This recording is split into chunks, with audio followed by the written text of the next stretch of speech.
What's up, guys? It's George, and I just had someone who left a comment asking for me to give some negotiating tips when it comes to the medical commodities business, flipping diabetic test strips, and so yeah, I have lots of advice and tips on this, and I want to keep it simple. I'll definitely do more videos in the future, but a great negotiation tip that I learned from one of my mentors in this business is to never lose a customer. Never let a customer slip by. Obviously there are some situations, yeah, it's it's okay to fire the customer, but for the most part, under all circumstances, you want to get that customer. And this is the reason, even if it means not, making any profit on that first deal. And I know you might be thinking like, what? Why would I do a deal and not make any profit?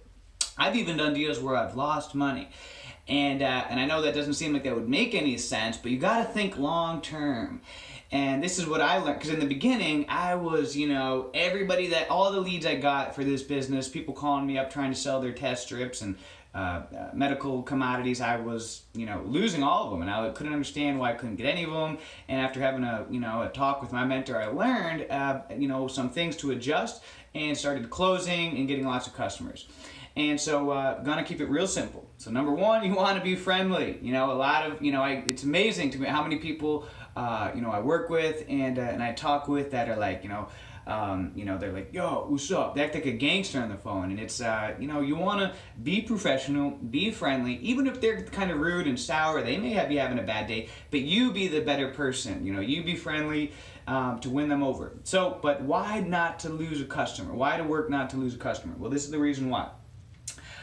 Because these people typically are getting diabetic test strips on a consistent, regular basis, and if it's a good experience with them working with you, they'll come back to you again and again and again. A story: I had a lady. This was a couple of months ago, and she called me up. She had some boxes of test strips, and she came on by, and her boxes were all beaten up and everything. But I knew she had driven a while to, a lot of times now I get a picture from the person of the boxes before, meeting up just to make sure. But for some reason I didn't that time. I just assumed they were good, but they were all beaten up. And I knew she had driven about 45 minutes to see me, so I felt kind of bad, and I was like, you know what, all right, I'll just do it. I gave her like $80. I can't remember exactly what the deal was for a couple boxes. And I was like, I don't even know if I'm going to be able to resell these. I'm pretty much taking a loss on these boxes. But, I was like, I was real friendly with her, and I was like, hey, you know what? I told her, I said, you know what? I know these boxes are beaten up, and typically I can't accept boxes like this, but I'm going to do you a favor. I tell you what, I'll buy these boxes off for you if, every time you get boxes, you come back to me. So save my number in your phone right now. And I watched her, she pulled her phone and she saved it, George, test strip guy. And she promised next time she got boxes, she would keep them in better condition. She wouldn't take the stickers off, let me do it.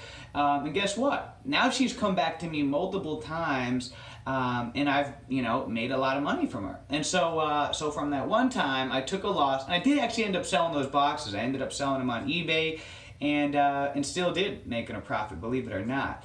But in the beginning, even if it means breaking even, not making any money, or sometimes even taking a loss, if it's worth it to get that customer, because a lot of times out of convenience, they're going to come back to the same person over and over and over, and that's what I've experienced. I have a lot of repeat customers now, and that makes business even easier, because then you trust them, and it's just simple. And so they know the deal, and they'll start to know, how you like the boxes and things like that. So no matter what, try to never let a customer slip through the cracks, a potential lead, I should say. Try to never let a potential lead slip through the cracks.